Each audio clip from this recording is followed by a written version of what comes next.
तुमचं नाव? वनिता चांडोले. तुमच्या कुटुंबामध्ये कोण कोण राहतं? मी, माझी मुलगी आणि मिस्टर. पेशंट केअरच्या ड्युटीमध्ये ज्या तुम्हाला चांगला अनुभव आहे किंवा आठवणी आहेत चांगल्या? बेडवरती असलेले पेशंटची सेवा करून पेशंट चालायला सुरुवात होते. भरपूर असे पेशंट झालेले आहेत, म्हणजे पॅरालाइज झालेले पण पेशंट मी चांगले केलेले आहेत. चालायला याला शिकवले. 3 ते 3.5 महिन्यातच क्लिअर होते. नित्य नर्स मध्ये पेमेंट होतं, त्यामुळे ते चांगली कंपनी. असं नाही की दुसऱ्या कंपनी सारखं इथे पेमेंट भेटत नाही. इथं 8-8, 15-15 दिवसाला पेमेंट असतं. कधी पैसे म्हणजे आम्हाला कमी नसते, कमी होतच नाही.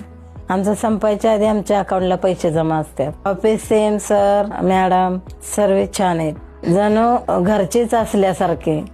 पेशंट सांभाळायचं काम पाहिजे असेल तर खाली दिलेल्या लिंकला क्लिक करा.